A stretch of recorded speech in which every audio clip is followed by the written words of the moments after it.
안녕하십니까. 독사하는 마라토너 박종필입니다. 이곳 올림픽공원 옆에 서울올림픽 파크텔 근처에서 촬영하고 있습니다. 현재 시각은 2024년 2월 2일 금요일 저녁 8시 3분 정도 됐습니다. 제가 걸어서 잠실 석촌호수 방향으로 이동하면서 계속 촬영하겠습니다. 화이팅! 자, 서울올림픽 파크텔을 보여드리고 있습니다. 올림픽공원 바로 옆에 있는 서울올림픽 파크텔 건물의 옥상 근처에 서울올림픽 파크텔 간판입니다. 자, 이동하면서 촬영하겠습니다. 자, 제가 오늘은 지금부터 89년 전에 발표된 노래, 우리 일제강점기 나라 잃은 서름과 이별의 아픔을 달래주는 노래, 바로 목포의 눈물입니다. 자, 목포의 눈물 노래 너무나도 유명한 노래인데요. 자, 이난영 씨가 노래를 불렀고 문일석 씨가 작사를 했고 손목인 씨가 작곡을 했던 1935년 일제강점기에 발표됐던 그 노래가 그 유명한 호남인의 애국가라는 별칭으로도 불리고 있는 그 유명한 노래 목포의 눈물의 탄생과 관련해서 말씀드리고자 합니다. 자, 그 목포의 눈물, 우리나라가 나라를 빼앗긴 그 서름, 그 이별의 아픔, 그 모든 그러한 정서들을 다 함축하고 있는 그러한 노래, 바로 목포의 눈물인데요.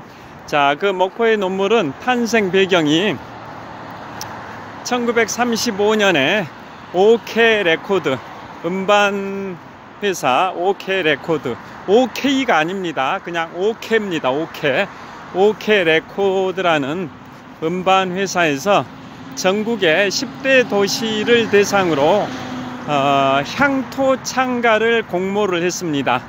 자, 그 당시에는 해방 전 1935년이니까 일제강점기로부터 해방되기 10년 전인데요. 그 당시에는 우리 한반도 전체가 우리나라였었는데 일본의 지배를 받았다라는 사실은 다 잘 아실 거고요. 그래서 우리 한반도 전체에 전국에 10대 도시가 있었습니다. 그 10대 도시들을 대상으로 OK 레코드에서 조선일보에 광고를 해서 향토창가 공모전을 펼쳤습니다. 그래서 각 고장을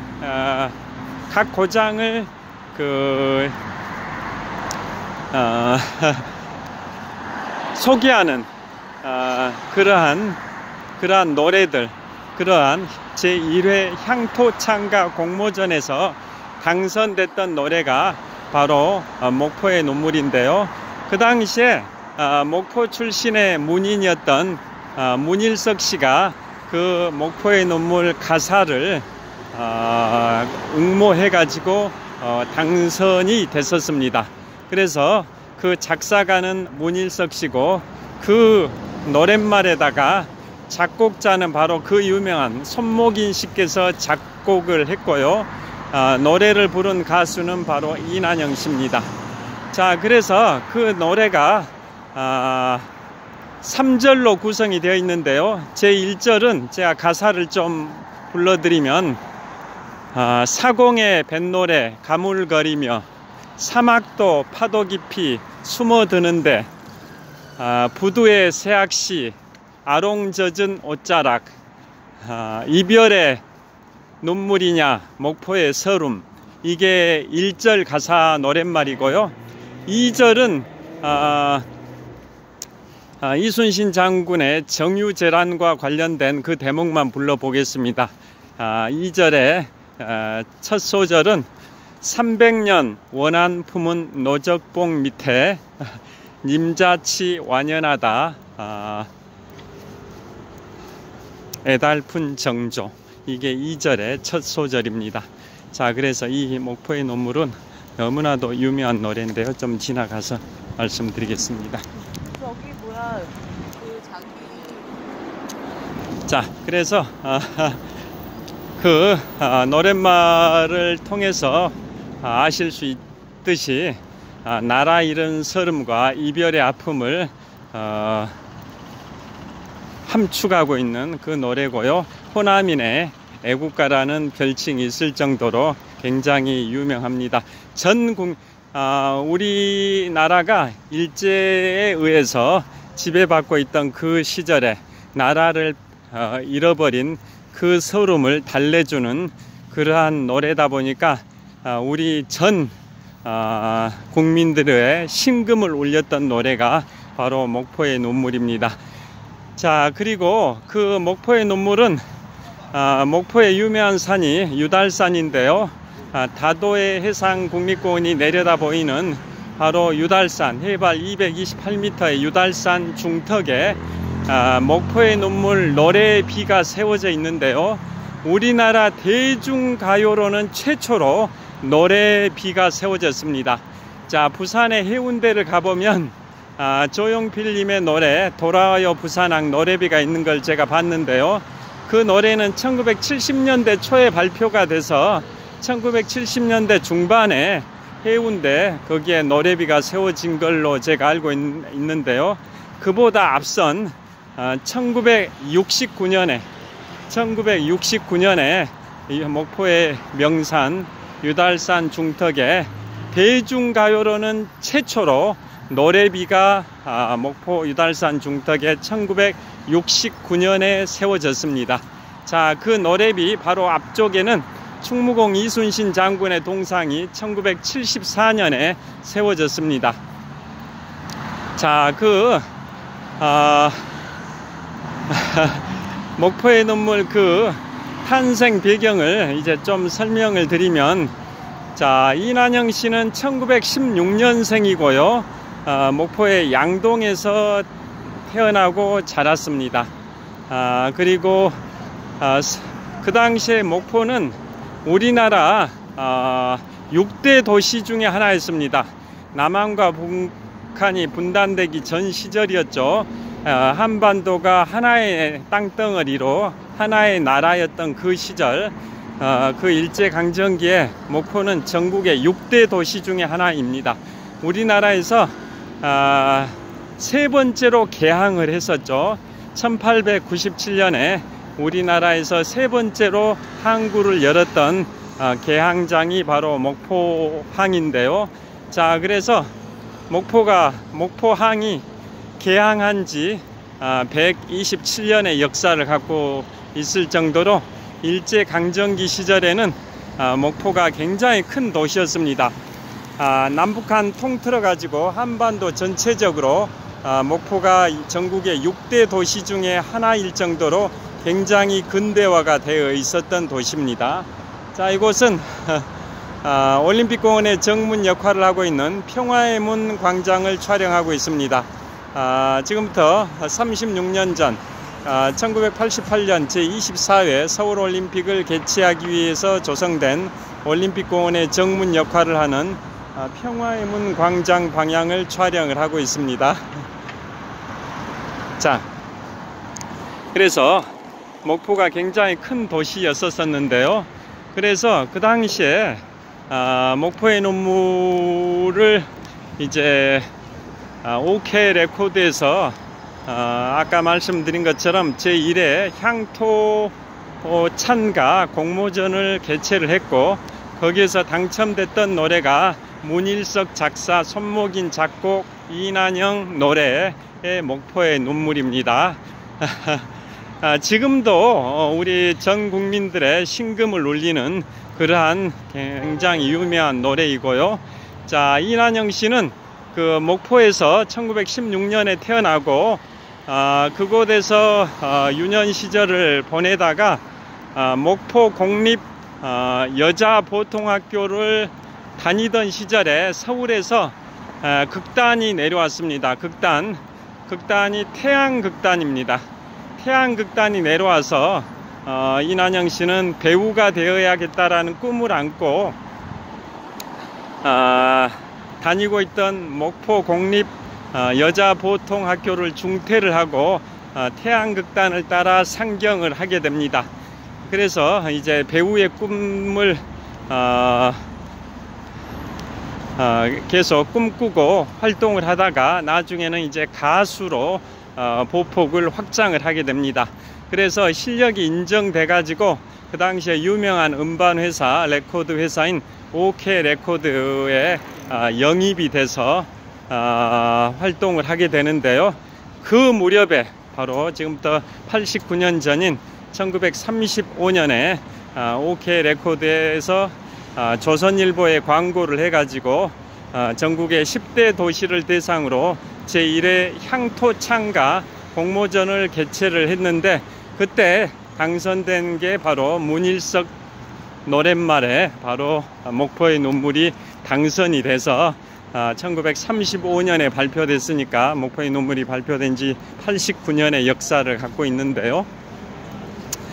그래서 지금도 굉장히 호남인의 애국가라는 별명이 있을 정도로 유명하고, 또 나라를 빼앗겼던 그 일제강점기 시절에 나라 잃은 서름을 달래주고 이별의 아픔을 위로하는 그런 노래여가지고 전 국민들의 심금을 울렸던 노래가 바로 목포의 눈물이라는 거 다 아시는 분들은 아실 겁니다. 자, 그런데 자, 이난영 씨는 1935년에 목포의 눈물로 대히트를 칠 때 나이가 19살이었는데요. 그로부터 2년이 지난 1937년에 결혼을 합니다. 21살의 나이로 결혼을 하는데요. 남편이 누구냐? 김혜송 씨라고 평안남도 개천군 출신입니다.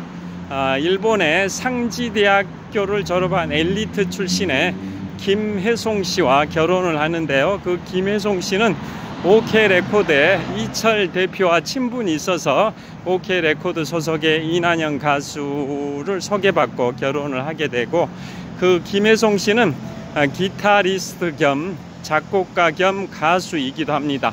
자, 그 김혜송이라는 남편으로부터 이난영 씨의 친오빠인 이봉룡 씨가 기타 악기도 배우고 또 작곡도 배워가지고 남편 김혜송 씨만 작곡가인 게 아니라 이난영 씨의 오빠인 이봉룡 씨도 작곡가이기도 합니다.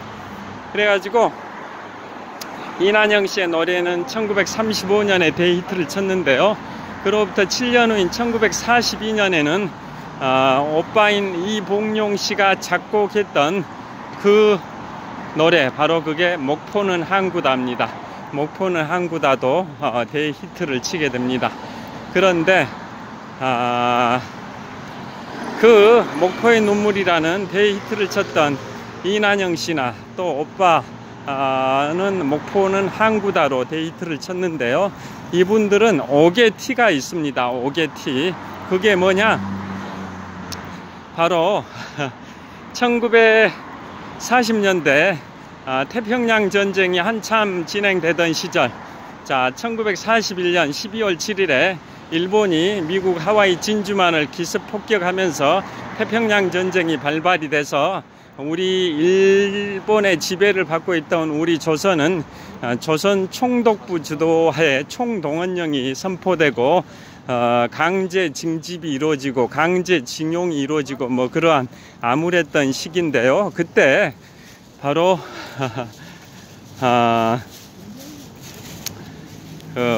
1940년대 태평양 전쟁 그 시기에 이난영 씨의 남편이셨던 김혜송 씨와 이난영 씨의 친오빠였던 이봉룡 씨가 군국주의 가요, 군국 가요라고 하죠. 태평양 전쟁 참가를 독려하는 그러한 군국 가요를 작곡을 했습니다. 그래서 민족문제연구소에서 발간한 친일 인명사전에 들어가 있습니다. 자, 그러니까 이난영 씨의 남편인 김혜송 씨와 이난영 씨의 오빠인 이봉룡 씨는 1940년대 태평양전쟁 당시에 태평양전쟁 참전을 독려하는 그러한 군국 가요를 작곡했다라는 이유로 민족문조회 연구소에서 발간한 친일 인명사전에 들어가 있습니다. 심지어는 목포의 논물의 작곡가였던 손목인 씨도 친일 인명사전에 들어가 있습니다. 자, 그런데 이난영 씨는 친일 인명사전에는 들어가 있진 않습니다. 자, 그런데 이난영 씨도 오점이 있긴 합니다. 어떤 거냐면 1943년에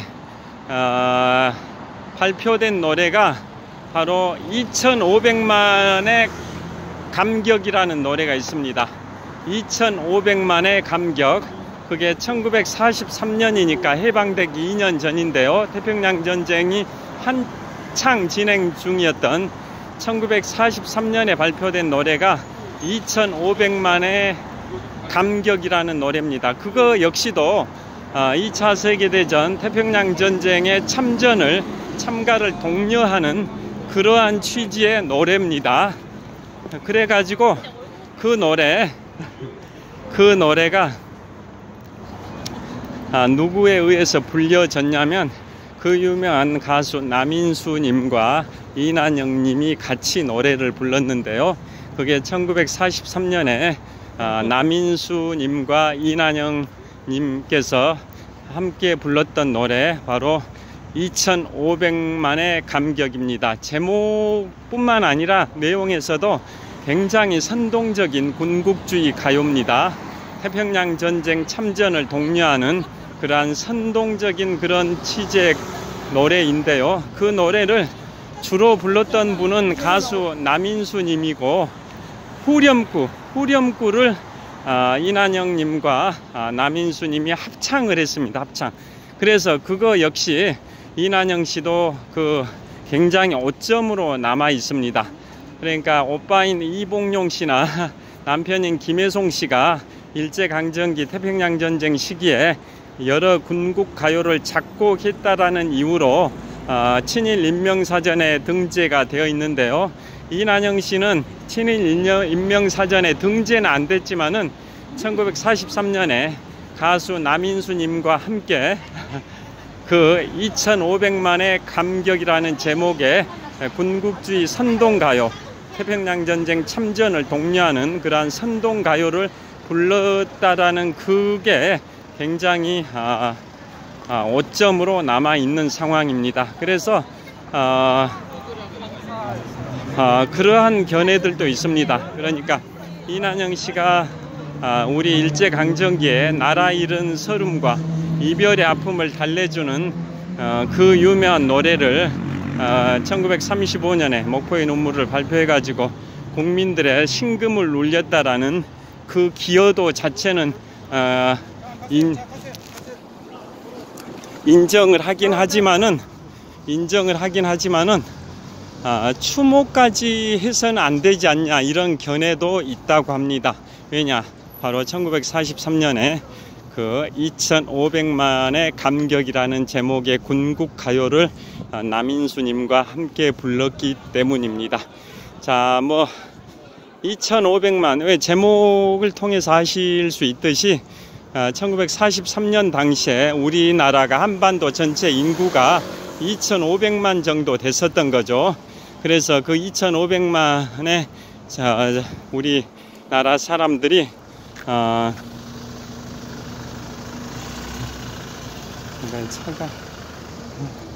차들이 여기가 롯데월드타워 진입로에 가지고 차들이 많습니다. 자, 그래서 2500만의 우리나라 사람들 숫자를 얘기하는 감격이라는 게 태평양 전쟁에 참전하고 뭐 이런 걸 우리 조선 사람들, 우리나라 사람들이 좋아하진 않았었겠지만은 다 군국주의 선동적인 그러한 분위기로 만들기 위해서 조선 총독부 주도하에 2500만의 감격이라는 제목의 노래를 만들어서 그 당시에 유명했던 남인수, 이난영 이 두 가수분께 부르게끔 했었을 걸로 추측이 되는 대목인데요. 여하튼 그게 오점으로 남아 있습니다. 그 다음에 6.25 한국전쟁이 발발하고 나서는 남편 김혜송 씨는 납북이 됐습니다. 원래 남편 김혜송 씨가 평안남도 개천군 출신이라고 말씀드렸는데요. 6.25 한국전쟁 도중에 북한군에 의해서 납치가 돼서 북한으로 잡혀가서 납북으로 알려져 있고요. 그래서 그 뒤로는 이제 이난영 씨께서는 남편 없이 자녀들을 키우게 됐는데 아들, 딸들에게 악기를 가르치고 또 노래를 가르치고 굉장히 혹독하게 스파르타식으로 훈련시켜 가지고 음악 공부를 하게 만들고, 그리고 1959년에는 아시아 걸그룹 최초로 이난영 씨의 딸과 또 오빠 이봉용 씨의 딸이 하나의 걸그룹을 만들죠. 그 유명한 김시스터즈입니다. 김시스터즈라는 걸그룹을 만드는데요. 이난영 씨의 딸과 오빠 이봉용 씨의 딸로 구성되어 있는 걸그룹이 김시스터즈고, 1959년에 아시아 걸그룹으로는 최초로 미국에 진출을 합니다. 그래서 미국에서 활동을 하면서 한 3년 정도 지난 1962년에 홀로 계시는 어머니 이난영 씨를 미국으로 초청을 했는데요. 이난영 씨께서는 현지 적응이 어려워서 1년 정도 계시다 1963년에 돌아오셨고, 국내에서는 말년은 이난영 씨의 말년은 굉장히 불행했던 것으로 평가를 받고 있는데요. 1965년에 국내에 들어와서는 또 아들들도 미국으로 진출시키기 위해서 또 이번에는 걸그룹이 아니라 보이그룹인 김브라더스라는 보이그룹을 결성을 합니다. 아들들로 구성된.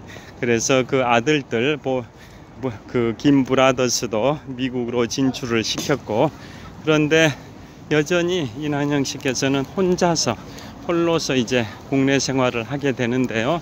한 2년 정도 생활하시다가 1965년에 서울의 자택에서 쓸쓸하게 돌아가셨고요. 그래서 경기도 파주의 한 공원묘역에 안장이 되셨었는데 세월이 흐르면서 묘소가 제대로 관리가 안 된 점이 있었습니다. 그러니까 1965년에 돌아가셨으니까 1916년 출생, 1965년에 돌아가셨으니까 49세의 짧은 생을 마치셨는데요. 그리고 그분이 1965년에 돌아가신 때로부터 4년 후인 1969년에 우리나라 대중가요로는 최초로 노래의 비석이 바로 목포의 유달산 중턱에 1969년에 세워졌는데요. 그 세워진 비용은 바로 목포에서 음반 판매업을 했던 박오주 씨가 기부를 했습니다. 왜냐, 이난영 씨의 노래 목포의 눈물이 대히트를 쳤었기 때문에 음반이 많이 팔려서 음반업자 입장에서는 수익을 창출을 했었을 거니까 그거에 대한 답례로, 보답으로 바로 이난영 씨가 돌아가신 지 4년 후에 그 목포의 음반 판매업자 박오주 씨가 기부금을 내서 바로 목포의 눈물이라는 노래 비석을, 대중가요로는 우리나라 최초의 노래 비석인데요. 그게 1969년에 목포 유달산 중턱에 세워졌고, 지금도 가면 그 비석 안에 내장되어 있는 스피커에서 목포의 눈물이 계속 흘러나옵니다. 그렇지만 이난영 씨는 경기도 파주 묘역에서 잠들어 계셨는데 그게 묘지가 제대로 관리가 안 돼서 그 목포 시민단체에서 미국에 계시는 자제들과 자녀들, 유족들과 협의를 해가지고 2006년도에 바로 목포의 눈물 노래의 가사에 등장하는 목포의 사막도로 이난영 씨의 유해를 이장을 했습니다. 그게 2006년입니다. 그러니까 1965년에 돌아가시고 바로 경기도 파주 공원묘역에 안장된 때로부터 41년이 지나서 2006년에야 바로 목포의 사막도로 이장이 됐습니다. 그 목포의 사막도는 아까 말씀드린 노래 목포의 눈물이 3절로 구성이 되어 있는데요. 제1절에 가사말에 등장하는 곳이 사막도고, 그 사막도가 바로 우리나라 최초의 노벨상을 수상하셨던 김대중 전 대통령님, 즉 대한민국 제15대 대통령으로서 2000년 6월 15일에 분단 이후 최초로 남북 정상회담을 개최하신 공로로 2000년 12월에 노벨 평화상을 받으신 분이 제15대 대통령 김대중 대통령이신데요. 자, 그분의 기념관이 바로 김대중 노벨 평화상 기념관이 또 삼학도에 있습니다. 그 조성된 게 2013년도입니다. 김대중 전 대통령께서 2009년도에 85세 나이로 서거하셨는데요.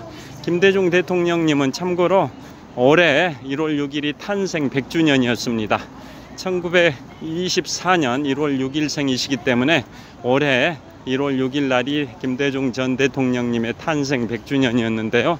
그분은 2009년에 85세 나이로 서거하셨고, 그로부터 4년 후인 2013년도에 목포의 사막도에 김대중 노벨 평화상 기념관이 건립이 됐습니다. 그 근처, 거기에서 한 500m 거리에 이난영 씨의 묘소가 2006년도에 조성이 되어 있습니다. 그러한 이제 역사를 갖고 있는데요.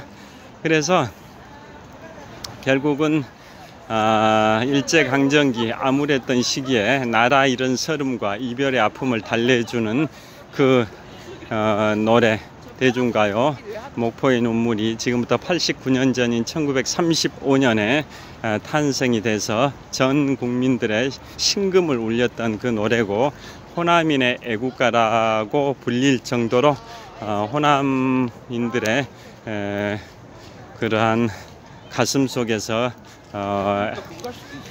감동을 불러일으켰고, 지금도 애창이 되고 있는 노래가 목포의 눈물인데요. 그게 탄생한 지 89년의 역사를 갖고 있습니다. 자, 그래서 오늘은 목포의 눈물에 관하여 말씀드렸고요. 자, 그 노래 관련해서 재밌는 에피소드를 추가로 말씀드리겠습니다.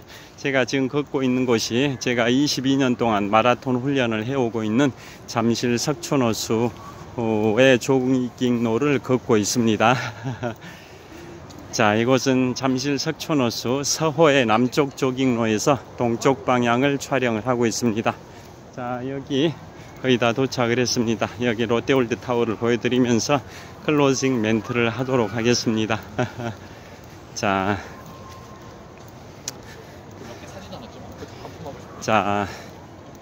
이거 롯데월드타워를 보여드리겠습니다. 자, 123층 555m 높이 기준 세계 5위 규모 OECD 국가 38개 회원국 중에서는 가장 높은 빌딩 롯데월드타워입니다. 자, 롯데월드타워는 잠실 석촌호수 동호의 북쪽변에 있습니다. 자, 제가 비추고 있는 호수는 잠실 석촌호수 서호인데요.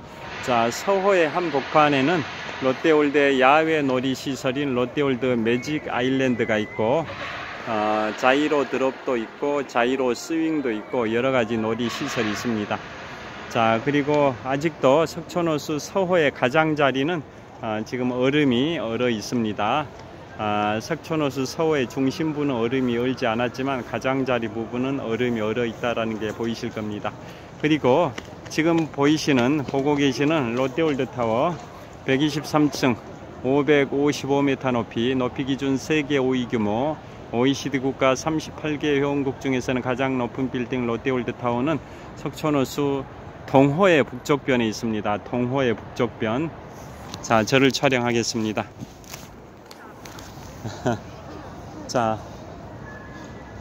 이곳은 잠실 석촌호수 서호의 남쪽 조깅로에서 롯데월드타워를 촬영을 하고 있습니다. 자, 현재 시각은 2024년 2월 2일 금요일 저녁 8시 35분 정도 됐을 것 같습니다. 제가 이곳 잠실 석촌호수에서 2002년 3월 1일부터 오늘 2024년 2월 2일까지 무려 22년 동안 마라톤 훈련을 해왔는데요. 42.19km를 95회 완주했습니다. 자, 지금부터 딱 일주일 전에 생애 95번째 42.19km 완주를 이곳 잠실 석촌호수에서 석촌호수 16바퀴 반을 돌면서 생애 95번째 마라톤 풀코스를 완주했습니다. 자, 마저 말씀드리겠습니다. 일제강점기 1935년에 목포의 눈물이 발표되다 보니까 그 당시에 음반을 발표할 때는 엄청난 사전 검열을 받았던 그러한 일제강점기 암흑기였던 거죠. 그래서 음반 안쪽에다가 노랫말이 적혀있는 가사지라는 종이를 삽입을 하게 되는데요. 그 가사지에다가 약간 일부러 틀리게 노랫말을 적어서 인쇄한 그 에피소드를 말씀드리겠습니다. 자, 다시 한번 그 목포의 눈물, 지금부터 89년 전인 1935년에 OK 레코드사에서 전국의 10대 도시를 대상으로 제1회 향토창가 공모전을 개최를 했고, 그때 목포를 소재로 한 노래로 목포 출신의 문인이었던 문일석 씨가 당선이 돼가지고 목포의 눈물을 작사를 한 거고, 손목인 씨가 작곡을 했고 이난영 씨가 노래를 불렀는데요. 자, 그래서 그 노랫말을 1절, 2절, 3절로 되어 있는데 아까 모두에 말씀드린 것처럼 1절을 잠깐 말씀드렸는데요. 1절라고 2절의 전반부까지만 다시 한번 말씀드리면, 사공의 뱃노래 가물거리며 삼학도 파도 깊이 숨어드는데 부두의 새학시 아롱젖은 옷자락 이별의 눈물이냐 목포의 서름, 여기까지가 1절이고요. 2절의 전반부는 300년 원한 품은 노적봉 밑에 님자치 완연하다 애달픈 정조. 여기에서 2절에 그 첫 소절을 제가 이제 말씀드리려고 하는데요. 그 OK 레코드에서 목포의 눈물 음반을 발표할 때 음반 안에다가 노래 가사가 적혀 있는 가사지를 삽입을 하는데요. 그게 일제 강점기다 보니까 조선 총독부에 의해서 사전 검열을 받게 되죠. 그래서 2절의 첫 소절인 300년 원한 품은 노적봉 밑에 님자치 완연하다 애달픈 정조, 이 노래의 가사를 약간 바꿨습니다. 자, 그럼 원뜻은 무슨 뜻인지 말씀드리면, 바로 우리 대한민국의 1000만 관객을 돌파시킨 영화가 30여 편 되고 그 중에 한국 영화가 22편 정도 되는데요. 그 외국 영화와 한국 영화를 통틀어서 1000만 관객을 돌파한 영화 30여 편 중에 랭킹 1위, 흥행 랭킹 1위가 뭐냐면, 지금부터 10년 전인 2014년에 개봉된 영화 명량입니다. 1761만 관객을 동원했는데요. 최민식 씨께서 명량해전에서의 이순신 장군의 역할을 하셨었죠. 그게 명량해전이 음력을 기준으로 1597년 9월 16일이었는데요. 명량해전에서 우리 조선의 이순신 장군께서 13척의 조선군 배로 일본의 133척을 무찔러서 명량해전에서 승리를 거두시고 전열을 재정비하기 위해서 퇴각을 하죠. 그래서 서해바다, 전북 군산 앞바다, 선유도, 고군산 열도까지 퇴각을 했다가 다시 전남 영광 법성포 쪽으로 접근해 가지고 바로 전남 신안군 장산도에 들어가서 한 16일 동안 거기에서 또 주둔을 하다가 그 장산도에서 주둔할 때 셋째 아들 이면의 죽음 소식을 듣게 됩니다. 명량해전에서 패전했던 일본군들은 이순신 가족에 대해서 보복을 하기 위해서 이순신 장군의 생가가 있는 충남 아산에 일본 육군 특공대를 보내가지고 충남 아산 이순신 장군의 고향을 불바다로 만들어 버렸는데요. 그때 이순신 장군의 셋째 아드님인 이면이 사망을 하게 되고 그 소식을 어디에서 듣냐? 바로 전남 신안군 장산도에서 16일 동안 주둔하고 있을 때 그 소식을 듣고 애통해하는 그러한 내용이 난중일기에 적나라하게 묘사가 됩니다.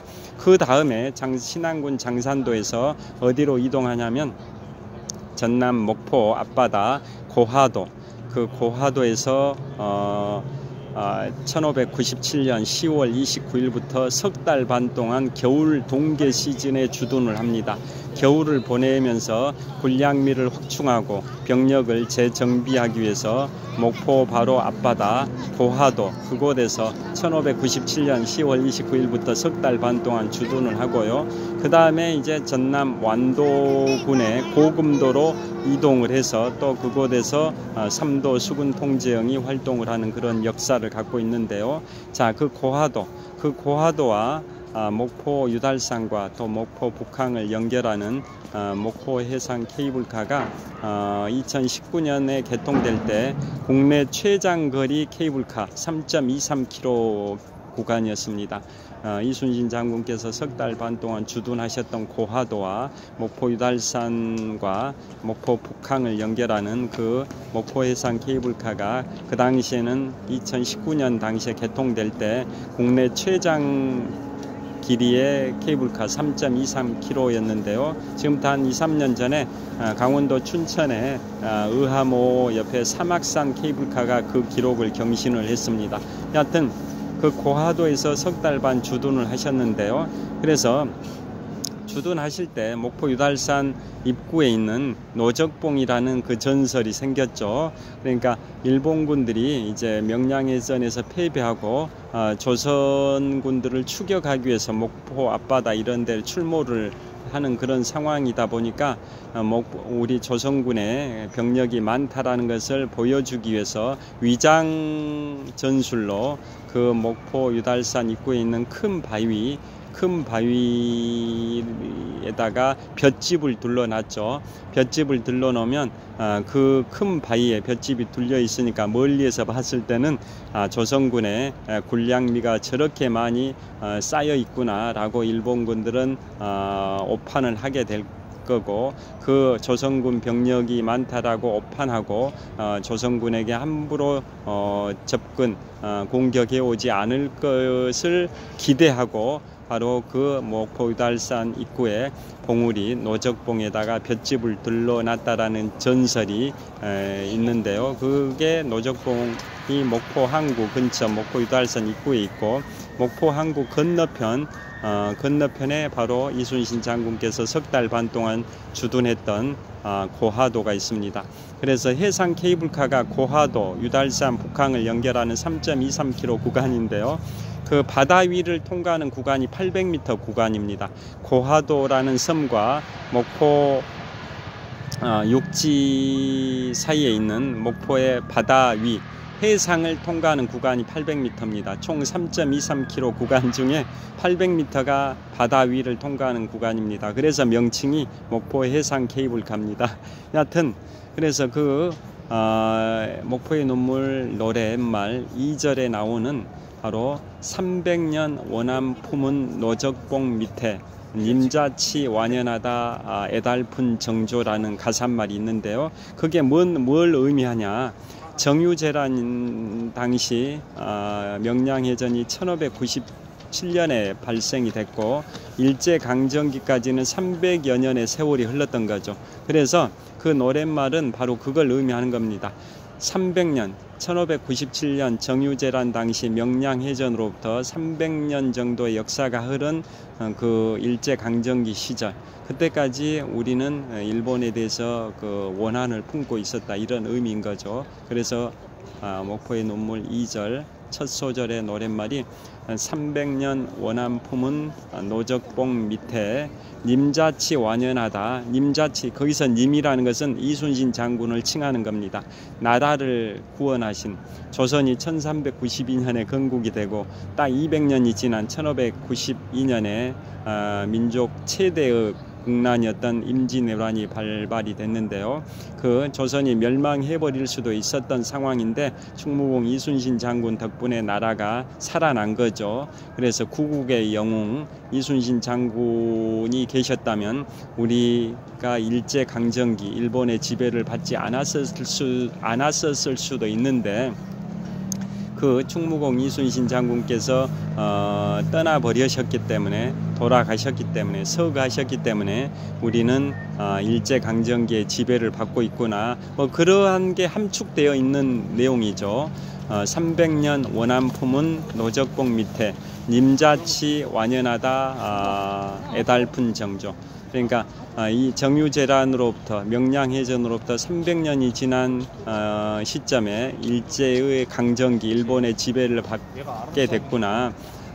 이순신 장군이 살아계셨다면 이러한 치욕스러운 일본 지배를 받지 않았었을 텐데 받게 돼서 너무나도 애통하구나. 뭐 그런 내용이 담겨 있는 노래가 목포의 눈물 노랫말 3절 중에 2절의 첫 소절입니다. 300년 원한 품은 노적봉 밑에 님자치 완연하다. 애달픈 정조. 님자치가 바로 이순신 장군을 칭하는 겁니다. 자, 그래서 그 노랫말을 그대로 OK 레코드에서 발매한 목포의 눈물 음반 안에 가사말을 적은 그 쪽지죠. 그 가사지를 삽입하게 되면 일제의 조선 총독부의 검열에 걸릴까봐 그걸 뭘로 바꿨냐? 300년 원한 품운이라는 말을 300연 원앙 풍으로 바꿨습니다. 아무 의미가 없는 단어로 바꾼 겁니다. 300년 원한 품운이라는 말을 뭘로 바꿨냐면 300연 원앙풍으로, 원앙새 할 때 원앙, 인고 부부를 원앙 부부라고 하듯이 원앙, 풍은 바람 풍자, 300년도 아니고 300연, 연 날리기 할 때 연. 그래서 300년 원한 품운이라는 그 노랫말을 300연 원앙풍으로 가사를 바꿔가지고 음반 안에 가사지를 삽입을 했습니다. 그런데 실제 이난영 씨가 노래 부를 때나 또 전 국민들이 애창을 할 때는 원래 의도한 노랫말인 300년 원한 품은 노적봉 밑에 님자치 완연하다. 애달픈 정조로 올바르게 불렀었습니다. 자, 그래서 오늘은 자, 이곳 잠실 석촌호수 서호의 남쪽 조깅로에서 롯데월드타워를 배경으로 지금부터 89년 전 1935년에 발표된 이난영 씨의 노래 목포의 눈물의 탄생 배경에 관하여 말씀드렸는데요. 우리 대중가요 중에 최초로 노래 기념비가 1969년에 목포 유달산 중턱에 세워졌고 지금도 그곳을 방문하면